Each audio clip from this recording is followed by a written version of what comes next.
Warren Buffett once explained that the reason most people struggle with money isn't because they don't earn enough, but because their money quietly leaks away in places they never stop to question, and he built his entire life around plugging those leaks. Take cars, for example. Buffett could buy any car in the world, but he still drives simple, reliable models because he understands something most people ignore.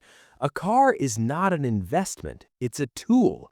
And the moment you buy a brand new one, depreciation begins immediately. That 10 lakh difference between a new car and a slightly used one doesn't disappear. It turns into lost future wealth. Invested at even a modest return, that money could quietly double or triple over time. But instead, people trade it for the smell of a new interior that fades in weeks. The same logic applies to housing, where Buffett made one of his smartest decisions early in life by buying a modest home and staying there. Banks encourage people to stretch their budgets because bigger loans mean more interest. But Buffett understood that a house should support your life, not dominate it.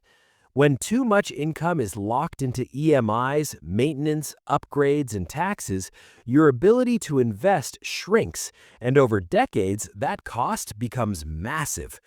Then there's furniture and home upgrades, a category where people spend emotionally instead of logically.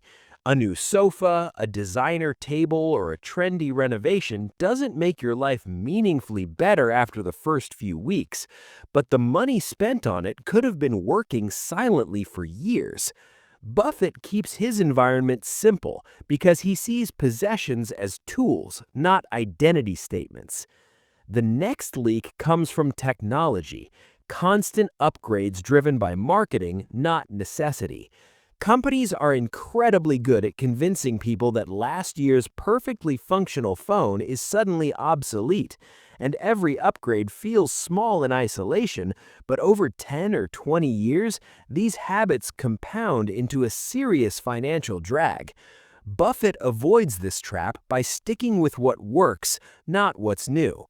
And finally, there's lifestyle spending disguised as living your life, especially luxury travel and premium experiences bought impulsively. Buffett isn't against enjoyment, but he's deeply against trading long-term freedom for short-term excitement.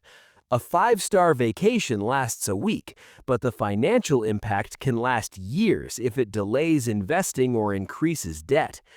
What makes Buffett's approach powerful isn't extreme frugality, but clarity.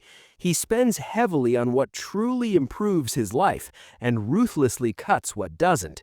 That's the real lesson. Wealth grows when your money consistently flows toward things that compound over time, instead of disappearing into purchases that feel good today, but quietly steal tomorrow's freedom.